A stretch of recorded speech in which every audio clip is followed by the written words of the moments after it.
எனக்கு முன்னாடி இருக்கிறது வந்துட்டு மணத்தக்காளியோட பழம்.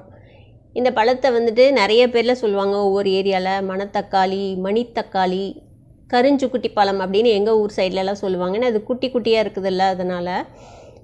இதில் மோஸ்ட்லி நீங்கள் வந்துட்டு கருப்பு கலர் பழம் தான் பார்த்துருப்பீங்க. ஆனால் இதில் வந்துட்டு ஆரஞ்சு கலர் பழமும் வருது. பார்க்குறதுக்கு குட்டி தக்காளி மாதிரியே இருக்குதுல்ல. ஒரு வேளை இந்த பழம் தான் ஸ்டார்டிங்கில் இருந்திருக்குமோ என்னமோ தெரில, அதனால தான் அந்த பேர் வந்துச்சா அப்படின்னு தெரில. இந்த பழம் கிடச்சிதுன்னா கண்டிப்பாக நீங்கள் வந்துட்டு சாப்பிட்டு பாருங்கள். குழந்தைங்களுக்கும் கொடுக்கலாம். ரொம்ப ரொம்ப நல்லது ஹெல்த்துக்கு. இதில் நிறைய அயன், கால்சியம், மெக்னீஷியம் இருக்குது.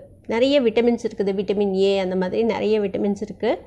இந்த விட்டமின் ஏ இருக்கிறதுனால அது கண்ணுக்கு ரொம்பவே நல்லது. அது போக டைஜஷனுக்கு ரொம்ப நல்லது. கான்ஸ்டிபேஷன் வராமல் பார்த்துக்கும். நம்ம சாப்பிடக்கூடிய உணவு வந்துட்டு உடல் ஈஸியாக அப்சர்வ் பண்ணுறதுக்கும் இந்த ஃப்ரூட் வந்து ஹெல்ப் பண்ணும். இது வந்து ஒரு immunity booster, anti cancer property கொண்ட ஒரு பழம் இது. ஸ்கின்னுக்கு வந்து